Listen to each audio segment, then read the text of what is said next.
Welcome to True Crime Garage. Wherever you are, whatever you are doing, thanks for listening. I'm your host, Nick, and with me, as always, is a man who has the scars from the dives that he's played in. Here is the captain. It's good to be seen and good to see you. Thanks for listening. Thanks for telling a friend.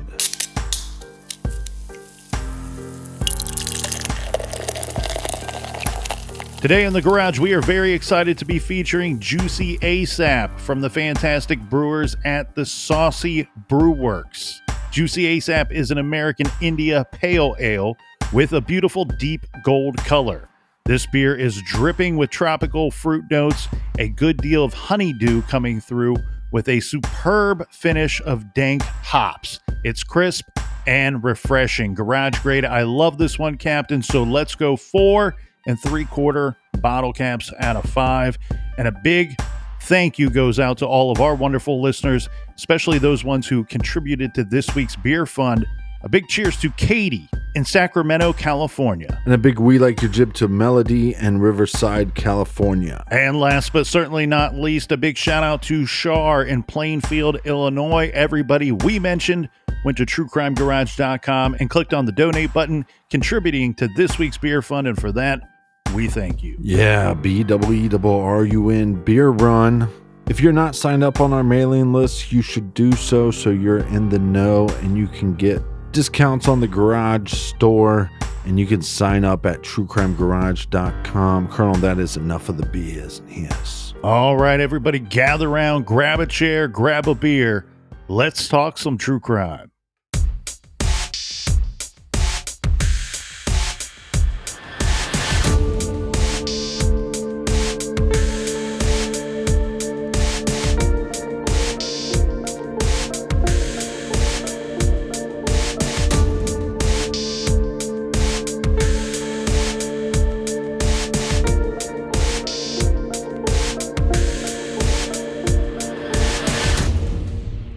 Last year, True Crime Garage received a letter that read in part, I live in one of those small NYC suburbs where crime is predominantly of the property variety and murder is extremely rare. But on a Monday morning in September of 2007, a beloved postman in our community was killed in his third-floor walk-up apartment.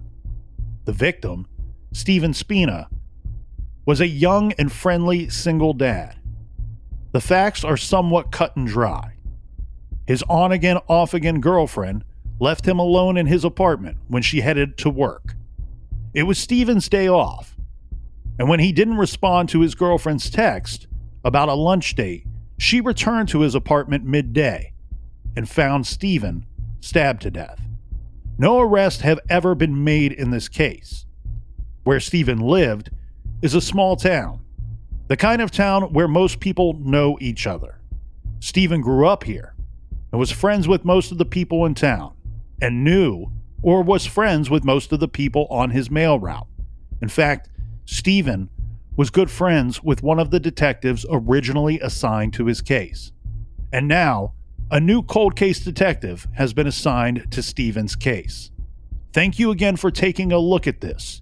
True Crime Garage has such a large following, I really believe it might help advance Stephen's case if you guys would cover it. Thanks again, Suzanne. After reading Suzanne's letter, we of course got on the internet to see what, if anything, could be found about Stephen Spina. There were a few internet stories covering the case. Then, we found an interview with his daughter Skylar. And watching her interview, we both knew, right then and there, we had to cover this case. This is True Crime Garage, and this is the still unsolved case of Stephen Spina.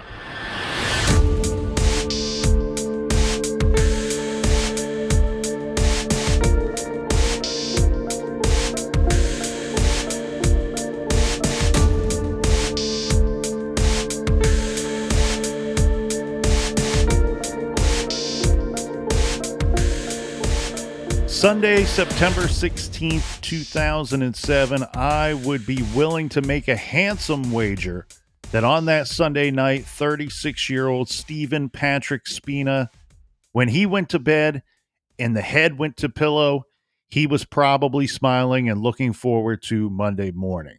Stephen had every reason to believe that that Monday would be a great day. That night, his girlfriend Tamara was staying the night at his apartment. Stephen had Monday off from work.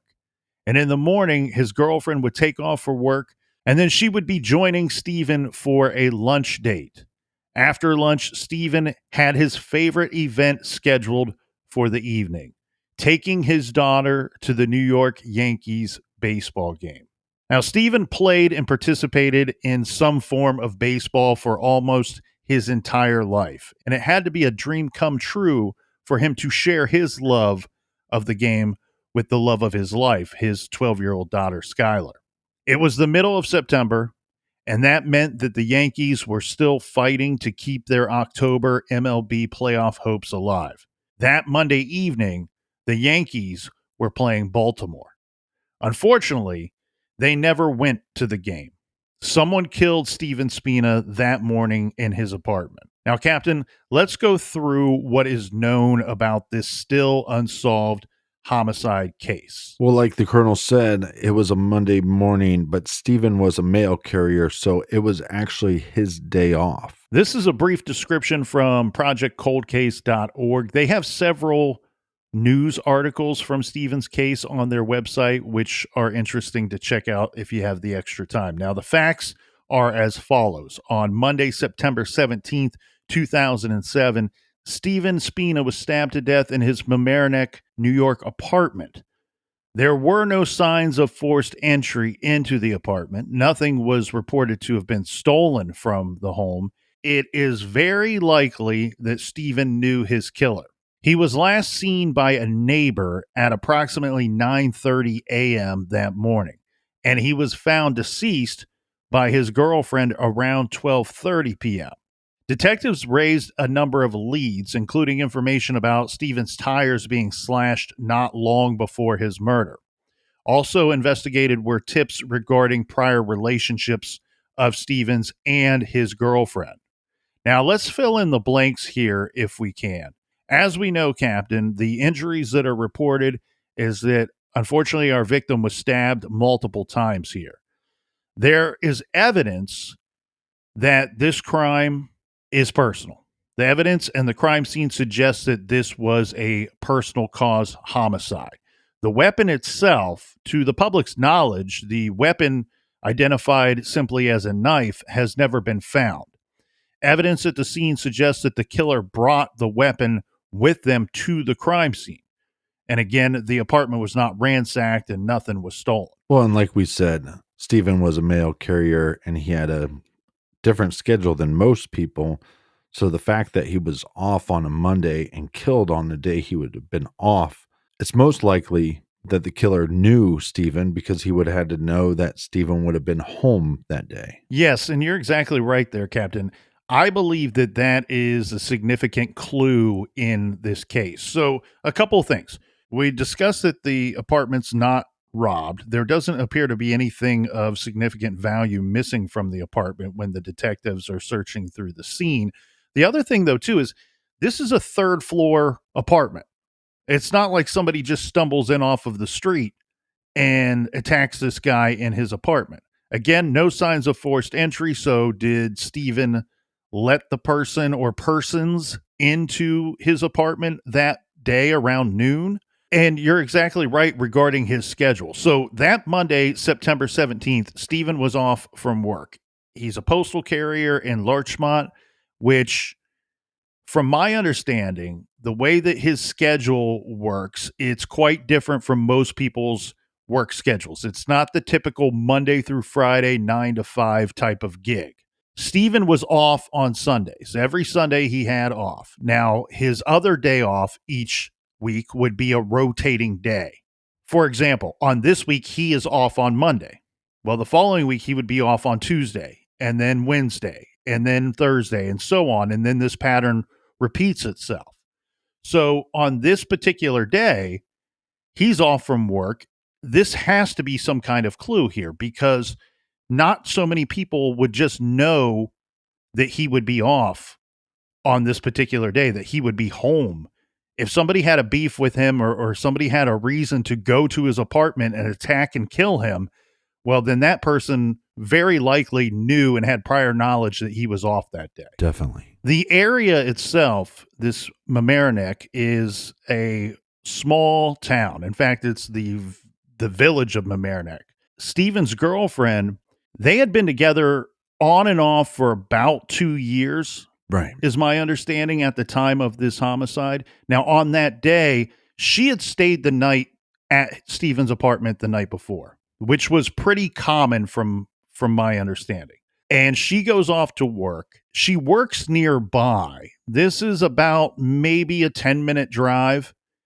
Well, she is texting Stephen because they had plans for a lunch date that day. When he doesn't respond to those texts, she decides, well, I better go to the apartment and check on him, make sure he didn't lose his phone, make sure everything's okay. She gets to the apartment. This is the tricky thing here. No forced entry into the apartment, but when the girlfriend, Tamara, arrives at the apartment, the door is locked. So she has to get the super and convince the super to let her into the apartment, which she successfully does. When she goes in, then she finds Stephen having been stabbed to death in the apartment. She calls 911. Again, small town, so a very quick response time. We have police and first responders on the scene very quickly after she arrives back at the apartment that day. Well, with no sign of forced entry and the door being locked when they arrive, it makes you wonder what kind of lock was on the door. Yeah, it's difficult to say. I don't know the exact specifications of the lock or the door itself, other than to know that it required a key for her to get in when she found him that day. The current detective, which we did speak with, is not the original detective that was there on the scene that day. But that would be interesting to know, Captain. How did the killer, one, gain access to the apartment, and two, then leave having left the door locked behind them? Now, there's key things at this crime scene that we need to talk about. So the weapon, again, described as a knife. There's evidence and things at the scene that suggest that the killer brought the weapon with them to the crime scene. The knife has never been found. We've never actually received information, or it's never been released to the public, how many times Stephen was stabbed. And there's details about this crime scene and details about the attack and his injuries that have never been released to the public. So here we have the police holding back a good bit of information with the understanding of a few things: that we believe that there was no forced entry to the home. The weapon was brought to the scene. There's also some things at the scene, Captain, that it's a difficult scene for police. Right. This would be a pretty violent struggle. Mm-hmm. Stephen was in good shape. He was 36 years old. He would not be easy to take down. So one thing that we might have to consider here is the possibility of more than one person present or more than one person involved in the actual attack on Stephen there that day in his apartment. Police aren't willing to say one way or the other if it was two people or one person that was there. They do believe, though, that it's likely that there is some kind of involvement here, where we have a situation where either somebody else knows what somebody did and who killed Stephen, or may have even had some knowledge at the time prior to this attack. Think about his employment. He's a mail carrier, so he is walking routes and carrying the bags of mail. So like you said, good shape. And on his off time, he would umpire little league games. So this guy has an active life. Like you said, there is a good possibility there was more than one attacker. Yes, police certainly not ruling out that possibility. Now, one of the items that is of significant evidence here in this case is that a size 11 boot print was found at the scene. And to be perfectly clear here, Captain, this boot print had to take place either during the attack or just after the attack. So this person, whoever this boot print belongs to, is directly involved in this crime. It's a bloody boot print. So it's a suspect boot print that was found at the scene. It has been reported that it's possibly a Timberland brand boot. But to be perfectly honest here, it's my understanding that the print itself, while comparing it to other boots, that the Timberland boot most fits or best fits this possible shoe pattern or the sole of the boot itself. Right. There are a couple of other brands that and similar styles that could not be 100% ruled out. So while police are leaning on the idea that this is a Timberland brand boot, it's certainly not 100% that it has to be a Timberland brand. One thing that's very weird about this case too is that there had been some vandalism done prior to Stephen's murder. You have to look at this situation and go, okay, is this directly connected to the case or is it not? So Stephen had a white Nissan Stanza, which is like a small sedan, and he would park this vehicle out on the street typically in front of the apartment building. His tires were slashed approximately 2 months prior to his murder. Now, this is very weird, and of course, this is going to jump right off the page to everybody Right. for significant reasons. One, this was a personal cause homicide. This was something that was somebody had a beef with Stephen and attacked him in his apartment. Well, that goes right hand in hand with somebody vandalizing his vehicle. And then when we talk about him being stabbed to death and tire slash, well, possibly a similar style weapon or the same weapon used here in the vandalism and then later in the homicide. Well, when first looking into this case, I thought, oh, that's crazy. Is it possible that just one of his tires were slashed and maybe it was an accident, or maybe, you got a flat tire? I have known some people that actually had a flat tire that were convinced that somebody slashed their tire, but no. In this scenario, Stephen had all four of his tires slashed. And this was reported to police at the time. Right. And what's interesting here is while we don't know 100% who slashed his tires, when talking with detectives, they believe that they know who slashed the tires. So the way that the portion of this story goes is when Stephen reports this, of course, the first thing they ask him is going to be, do you have any idea who would do this to you? Was this random? Was this some teenagers out pulling a prank, or was this somebody that you're having a problem with? And he named a person to the detectives and said, this individual, we've been having issues, and I believe that it was this person that slashed my tires. He's basing this off of verbal altercations that he's had with an individual, as well as threats that were made. When we say threats, I don't know the extent of those threats, Captain. I don't know if this person threatened his life or threatened him with bodily harm or threatened to slash his tires. But whatever the threats were and whatever the verbal altercations were that took place, this is what led Stephen to telling police, hey, my tires were slashed. I'm filing a report, and I believe it was this person. Now, Stephen was a very popular individual.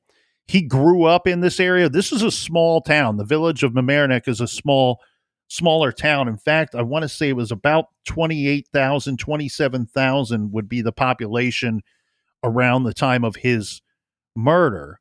But he grew up in this town, and this is the kind of town where you knew most of the people in town. And then, given his job, his occupation out there on his mail route, he knew most of the people on his mail route as well in that nearby Lurchmont. And his mail route, from my understanding, Captain, worked like this. And this is pretty typical. Once you get a route, you don't get rotated on and off of that route frequently. You stay on that route for a good deal of time. And like I said, he's 36 years old. He's got years in on the job. So he's had this route for a considerable amount of time. He knows a lot of people in the area from having grown up there and his occupation. As you pointed out, he umpires baseball games and volunteers with the youth in the community, coaching baseball and being a part of softball in the community. So he knows a lot of people and he's a popular guy. He's well liked, but I think this kind of shows his personality a little bit too. When he reports the tires being slashed and then tells police, hey, this is the person I believe did it. He tells the police, it's not a big deal. I just wanted to have it reported. You don't need to go talk to this person, which of course they did. In fact, my understanding is this. They don't go and talk to the person because of the requests that they get from Stephen at the time when he reports the vandalism. But of course, after the murder, they go and speak with this individual. Yeah, if somebody slashed my tires, I'm going to go take a shit in their sandwich. The other thing, now this could be directly connected or it could have nothing to do with anything at all here, Captain, but we can't just not discuss this next item. His girlfriend's windshield was smashed, and I don't have an exact date for this, but it's my understanding that this vandalism took place before Stephen's tires were slashed. And Stephen's tires on his white Nissan Stanza were slashed approximately 2 months prior to the homicide. Yeah, another interesting point to this case. You have vandalism to Stephen's car, and then you have vandalism that happened before that to his girlfriend's car, and you wonder if those are connected, and if those are connected, then maybe they're connected to his murder. I don't know if the windshield being smashed was reported to police. I don't know if it was the same scenario where it was believed to be a person that they knew, that they could say, hey, and suggest, we think it was this person who did this. Mm-hmm. But in a strange twist in this case, police tell the captain and the colonel that we have 3 to 5 individuals. While we're not really ruling anybody out, we've not officially cleared anybody publicly in the case. We have 3 to 5 individuals that have separated themselves from everybody else. And when we say separated themselves, we mean they've put themselves on a short list of suspects here in this case. 3 to 5 individuals. The strange twist is the individual that is believed to have slashed the tires did not make it onto that short list of individuals that the police are interested in for Stephen Spina's case. Now, I don't know what you found or what you were told, but again, when you're looking into this case and you hear that Stephen's car was vandalized, 4 tires slashed, obviously with a knife, and he was murdered with a knife, you go, red flag. It could have been a box cutter, or Right. We don't know exactly what was used for the slashing of the tires. But yes, you're right. It's a sharp weapon, similar something. Immediately you jump when you hear of the knife attack and you hear of the tires being slashed. You immediately make that leap and go, these two things have to be connected. We say it all the time. The timelines are so important. And in this case, it's even more important because we have such a small window. So you'd have to have an alibi for that small window. Well, and that's exactly the scenario here, Captain. We have but a 3-hour window when this murder had to have taken place.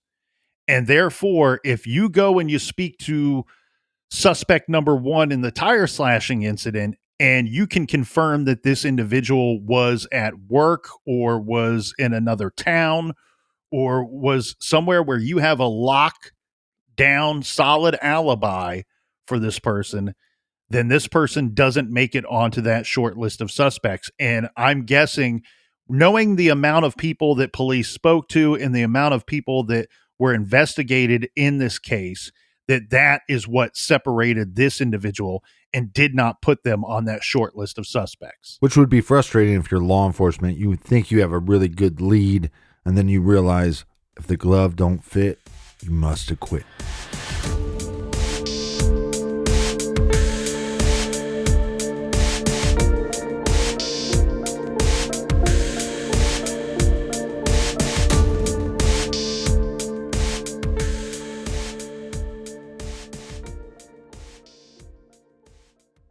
This episode is sponsored by BetterHelp. When you're at your best, you can do great things, but sometimes life gets you bogged down and you may feel overwhelmed or like you're not showing up the way you want to. Working with a therapist can help you get closer to the best version of you. And when you feel empowered, you're more prepared to take on everything life throws at you. When I feel off track, the best thing for me to do is get back to a routine. That's me focusing on my diet, my sleep, my water intake, exercise, and talk therapy. As many of you guys know, I've struggled with depression for years, and talk therapy has been a game changer. If you're thinking about giving therapy a try, BetterHelp is a great option. It's been the best option for me. Why? Because it's convenient, flexible, affordable, and entirely online.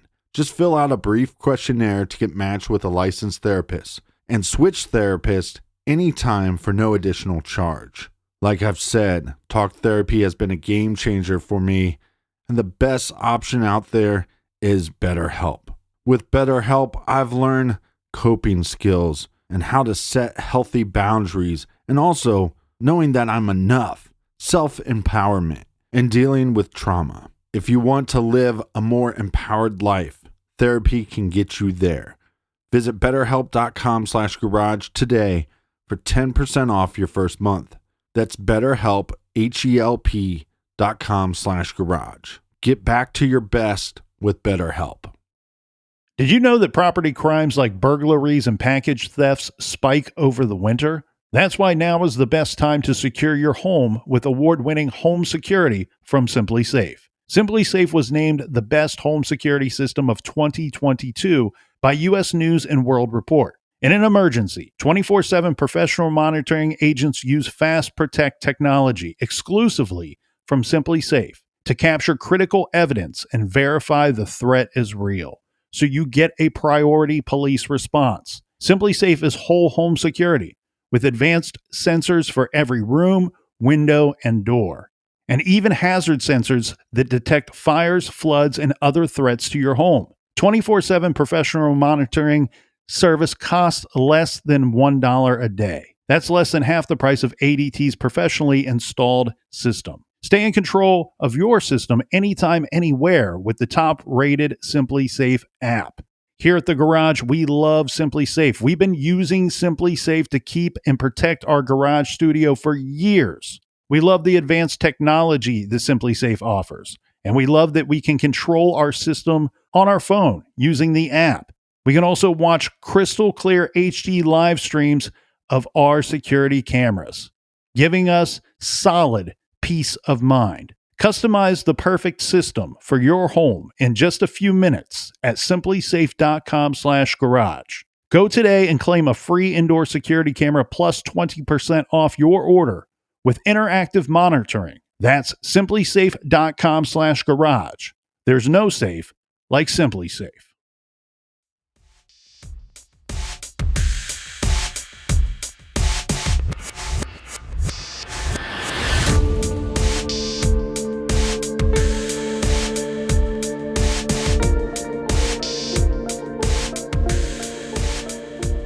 All right, you filthy animals, we are back. Cheers. Thank you so much for listening. Thanks for telling a friend. Thanks for sharing these cases on social media. Cheers to you, Colonel. Cheers to you, Captain. Cheers to all the people out there in listener land. Now, this case is incredibly difficult for a couple of reasons. It's one, a little difficult to tell the story because we have that holdback information that is not providing a whole lot of details about the crime scene itself.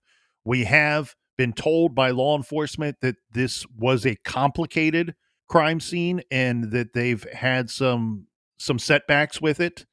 They are going through the testing or retesting process, we should say. There is a significant amount of physical evidence that was collected at Stephen's apartment. That evidence is being retested.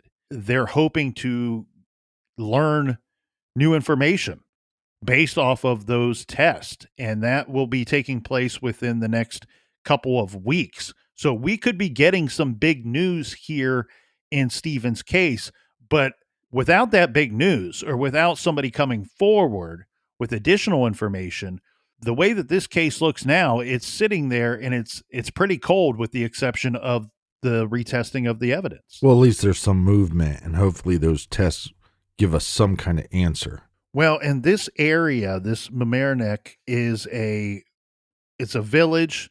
It's a small town. As I said earlier, we're looking at about 29,000 people in 2007.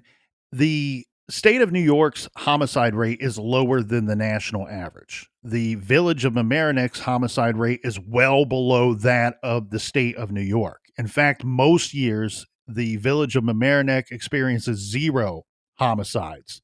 And because of this, as you can imagine, Captain, there are very few unsolved homicides left on the books. Currently, they have 3. So this is personal. When you have this type of scenario, this is personal for the detectives and for the police department itself. Currently, in 2023, they only have 3 unsolved homicides. It's the kind of situation where you have the entire detective bureau, you have the entire police force, everyone from the police chief all the way down through the ranks to the rookie cop, all of them here knows, every one of them knows of the 3 unsolved homicides that you have left here in Mamaroneck. There's a female torso that washed up in Mamaroneck. There's a male victim that was murdered in the 90s. And then you have Stephen Spina's case, the well-liked mail carrier that everybody knew. So you have a lot of individuals with a vested interest in solving this case because it is a community. It's a crime against the community. And Stephen was one of the beloved members of that community. Currently, there's a $40,000 reward for information in this case. Some of that is coming from by the way of the family, and some of that comes by the way of Crime Stoppers. Like you said, Stephen lived on the 3rd floor. So do we have any more information about that location? Yes, like I said here, Captain, most years experiencing no homicides in the area, so the crime rate rather low. It's mostly property crimes in this area. Stephen owned a 3rd floor walk-up co-op apartment at the Mamaroneck Gardens apartment complex, and it looks like this is a freestanding red brick garden-style apartment. His building was between Palmer Avenue and Boston Post Road and located at 300 Richbell Road. And as we said, Stephen lived there. Technically, he lived there alone. To complicate things a little bit, we have his girlfriend, Tamara, who, from my understanding, they've been on again, off again for about 2 years. At this point in their relationship, everything's going great. This is one of the high points of their relationship. Everything's going good. They're getting along very well. And she is staying most nights at his apartment. Now, as said, Stephen is also a father. He's separated from his daughter's mother, and his daughter, Skylar, she has her own bedroom at his apartment. And Stephen had a rule that he was pretty strict about. He did not have his girlfriend stay the night on the same nights that his daughter stayed the night. His daughter's mother is not on that short list, is not a person that has separated themselves from everybody else. Police are satisfied with all of the information that they've received from her. In fact, it's well noted and well known in the community, the relationship between Stephen and his ex. It was a very good relationship, and they had a very good setup as far as shared custody of Skylar went. A schedule that was working for both of them on both ends. And also keep in mind, this is not like a recent separation or a recent split up. This was a situation that they had been in for years prior to the homicide. And this wasn't the only ex of Stephen's that law enforcement talked to, and it seemed like all of his ex-girlfriends had good things to say about Stephen, and there didn't seem that there was any bad blood between any of his exes. That's exactly right. That any time that he had a separation, that for the most part, people stayed friends and people still liked each other after they parted ways. I think the suspicion here then falls into the category of the person who slashed the tires, right? This person, as we know, is not on that short list for police, but you're going to have individuals. Stephen was a popular guy. He had been in and out of some different relationships, and there is some thought that maybe this all has to do with jealousy. That somebody that was either in a relationship with Stephen or was involved with somebody who was in a relationship with Stephen at some point, that this may have to do with one of those relationships, some type of love triangle. That is believed to be the case here in this situation. That whoever attacked Stephen had personal cause to do so. We talked about that boot print that was found at the scene. Now, it sounds like no unknown fingerprints were found at the scene, and the scene was pretty bloody. That's the best description I can give to you. The boot print was a size 11. That's a hardcore fact right there. They're not saying 11 and a half. They're not saying 10 and a half. No, they know the size of this boot print. They believe that it's possibly from a Timberland style boot. Our victim was stabbed multiple times, but again, nothing was missing from this third floor apartment, this small garden style apartment. One of the things I can't get over is a couple months before his murder, his tires were slashed. Is it possible that Stephen told the police, I think this is who did it, but it was actually somebody else? Well, and because this is a suburb of New York City, I'm envisioning this situation, Captain, and very much thinking about Law and Order, right? Where you got the cops. Now we have a victim here, a homicide victim here. The detectives are out. They're going to go talk to this person who Stephen believes slashed his tires. And I'm kind of picturing this, and it goes like this, where the guy goes, yeah, I slashed the tires, but I didn't kill anybody. Dun, dun, dun. We've all seen that scene before, or similar scene on something like Law and Order. Right. But what I've been told here from the detectives that have worked this case, the individual that they spoke to, that Steve had pointed them toward, never admitted to slashing the tires and certainly didn't admit to killing Stephen Spina. What their belief is, they believe that Stephen was probably correct about the vandalism, that he had picked the right person, and they have reasons for backing that up. We can't prove it. You're exactly right. We can't prove it 100%, but I think that if the detectives were actually getting paid to solve the vandalism incident, that they probably would be able to solve it. However, they're working a homicide. And again, while they're satisfied that they've identified the person that may be responsible for the vandalism, they're saying that person is not on their short list of suspects. Well, one of the things that really frustrates me about this case is you would assume that the killer would have some blood on him. Where are the eyewitnesses that saw a man with blood? Where is the security footage, maybe from the apartment complex or a local store? I mean, this is a small town that would have multiple cameras. Why didn't we get somebody on security footage? Well, and that's just the problem here. We don't have that eyewitness. And so where we have a situation where the time of day very likely can clue you into who should be a suspect and who should not be a suspect, it also, in some weird way, works toward the advantage of the killer because it's a Monday and most people are busy. They're off at work. They're out doing their thing. There's not a lot of eyeballs just scanning the neighborhood, watching what's going on. One set of eyeballs was a neighbor person that saw Stephen go out to his car around 9:30 a.m. that morning.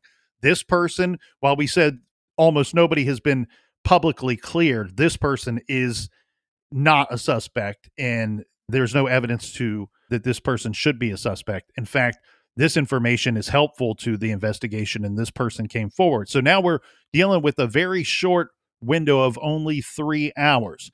A lot of people have suggested maybe the girlfriend, his current girlfriend at the time, should be a suspect. And of course, she was certainly looked at here in this case. Police have not said if she's a suspect or not. They've certainly not publicly named his girlfriend as a suspect. People are suspicious of her because she lawyered up, but there's a little more information than just girlfriend finds boyfriend dead and then lawyers up. She didn't lawyer up until about 3 or 4 months after, and she was very cooperative with police and detectives early on in their investigation. And when I asked the detective, I said, some people think that it's suspicious that this girlfriend switched from being cooperative to not cooperative and then lawyers up. The detective wasn't going to offer up personal feelings or opinions about that, but was very open and honest when saying, look, it's not uncommon in our investigations for somebody to cooperate for a period of time and then get a lawyer and be less cooperative or not cooperate at all. So while this may look suspicious to Joe Public out there, this doesn't look so suspicious to the detectives that are actively investigating this homicide. Well, you can also get a lawyer from the beginning and also be cooperative with police. I just wonder if there's another reason why she ended up getting a lawyer. Is it possible that they were asking her if there's anybody suspicious in her past, and maybe she was getting fearful that she was giving too much information? Well, sometimes people get scared, and that could be the situation here. It's difficult to say. I would love for her to explain to us her thoughts on it, but if she's not talking to detectives, she's likely not going to talk to us two guys here in the Oh, garage. come on. Why not? We could offer a lawn chair or a nice cold beverage. When we say some people get scared, we know that Skylar, his daughter, chooses not to live in this area. And that is in large part because the person that killed Stephen has not been identified, not been arrested.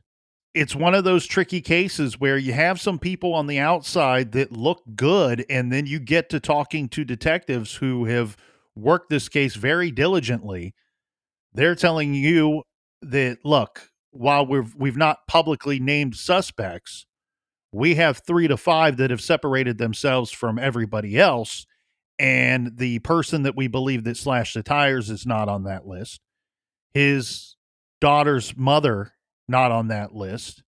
It doesn't sound like the girlfriend, that his girlfriend at the time, was on that list either. It sounds to me like they were interested in some other persons.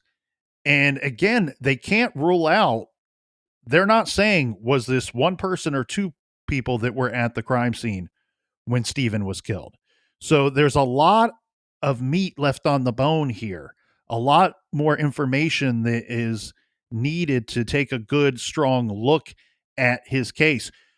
What's interesting too, when you go back to the vandalism incident, is Steven says that while he believes this person slashed his tires, I assume that that meant that this was a jealous ex of Steven's current girlfriend, or maybe Steven was involved with somebody that this person that may have slashed his tires was involved with.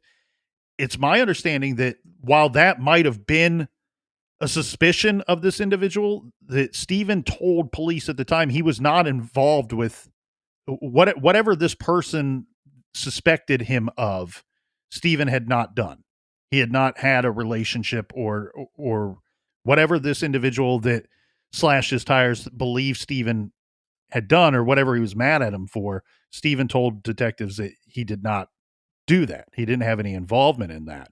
Well, I know there's a lot of suspicion around his girlfriend, but she didn't work that far from the apartment, but she was at work.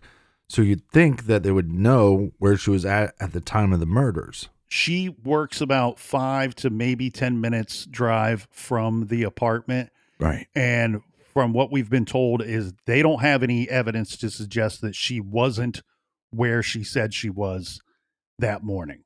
Right. So that would be at work. Again, a lot of the answers here and a lot of the information that is public in this case is vague, and it's purposely done that way to keep some of the information vague. There's clearly something here in this case that police are aware of that only the killer or killers would know, and that's the information that they are protecting. And that is what will ultimately lead them to an arrest. The interesting thing to me is that we already have some individuals that have been separated from the rest of the herd Mhm. as suspects. Again, they've not publicly cleared anybody, not publicly naming any suspects. I would be willing to wager $100 here, Captain, that there are people that they've air quotes cleared in their investigation. They're not going to go out of their way to publicly clear those individuals. They're looking for information. They're still requesting information from the public. They will be retesting physical evidence at the murder scene. That will be retested again this year very soon. And that could come back with some information and yield some clues to really shrink that list of 5 potential suspects down to the 2 that did it or down to the 1 that did it. At that point, we might have winner, winner, chicken dinner, and they might have some DNA that they're able to test or some even touch DNA. You take somebody that was an ex-boyfriend of his current girlfriend and place them at the scene, they shouldn't be in his apartment. And there is one individual in particular that has not been named but has moved away from the area that is of concern. That has further complicated the murder investigation, and police just want to remind everybody that there is no tip that is too small in this case. As we said, this is an area that experiences 0 homicides most years. And in fact, they only have 3 unsolved homicides still on the books. Stephen Spina's 2007 case is one of those 3 homicides that is still unsolved. Everybody on the force is aware of Stephen's case. He was a popular guy, friendly guy, well liked. In fact, one of the detectives that was originally assigned to the case was very good friends with Stephen Spina. So, Well, Colonel, I don't know if you've been on Reddit this week, but we have become Reddit famous again. One of the listeners was pointing out in the Browns chicken massacre case how we seem to be champion this holdback information, but then in other cases, we haven't been champions of law enforcement holding back so much information. well, I think that every case is unique, and certainly it gets tough to really have a strong opinion on the finer details of those cases until you know what the specifics are. Yes, it's difficult because there are cases that you look at it and you go, why are they still holding back this information? Why won't they release more information? And in fact, in Stephen's case, I look at this case and go, I think that it may be helpful to have more info out there on this case. However, I don't know what that information is. So detectives know what that information is, and they're looking at it and they are deciding, okay, will this help us identify the person that killed Stephen Spina? If the answer is no, then there's no reason to release that information. So just like in the Delphi case, one thing that the police were clear on here was they were saying the way that the girls were killed is not going to help us identify the man that was seen on the bridge that day. That it's not helpful to the investigation. Things here in this case that are helpful are things like the murder weapon. Was it brought to the scene? Did you find the murder weapon? The answers to those questions, yes, we believe it was brought to the scene by the killer, and no, we've not recovered the murder weapon. That is helpful information. The number of times that Stephen was actually stabbed doesn't help us identify the killer at all. So it goes back to the idea of what is that information. Every case is unique. All evidence is unique to their cases, and you have to review them one at a time. When you review something at like the Amy Mahalovic case and they come out with information and they telling you something 27 years after the fact on something that's very almost a one of a kind item, they're asking for the potential owner of a particular item. Well, that yes, it's helpful to identifying the potential killer or the suspect in the Amy Mahalovic case. However, you're asking the public for their help on something that is 27 years old. Right. And so I think you can look at each situation and you can have a difference of opinion on should they be releasing more, or are we fans of holding back the information? In the Browns case, it appeared very necessary. There were a couple of items that they were convinced that only the killers were going to know. That case, we saw how it panned out. They ended up getting more than one confession from persons that they did not try, that they did not arrest, they did not charge with the murders. That holdback information separated the confessions of the killers from the confessions of people that they just really look, they got aggressive with them, and they got confessions from people that they were interviewing. Those confessions weren't correct, and they knew that based off of that holdback information. Well, and I didn't see the question on Reddit, but somebody emailed it to me, but it is a good question. No, that's a very good question. That's a very good question. Well, very good question, but I think a very good answer. All these cases are so unique. They're almost like individuals' fingerprints. Well, and to segue this back into Stephen's case, look at the boot print. That's something that's very specific. That's something that it's a size 11. Someone at the crime scene, someone that was present during the attack and during the murder, could be the murderer themselves, has a size 11 shoe, a size 11 boot print. That information was released to the public. That is something that can help identify the killer. One thing that would be great, and I really wish that they would be able to sort this out, is if they could come out and definitively say, I think it's very responsible of them to be saying it the way that they are, but it would be great if they would be able to sort this out and definitively say, yes, that came from a Timberland brand boot. They can't do that because there's a couple of other boot prints that are so similar that they're saying, we believe it's a Timberland, but we can't rule out one or two other possibilities here. So that is an identifier. And so when we talk about holdback information, here we have a good piece of information that could identify the killer, and that being the size of their shoe. Right. Again, there's no tip that's too small. Detectives are welcoming any and all tips and information. If you have any information regarding the murder of Stephen Spina in Mamaroneck, New York, please contact the Village of Mamaroneck Detective Bureau at 914-825-8541, or you can call the New York State Crime Stoppers tip line at 866-313-TIPS. There is a reward totaling $40,000 for information that directly leads to the arrest and conviction of the person or persons responsible for Stephen's murder.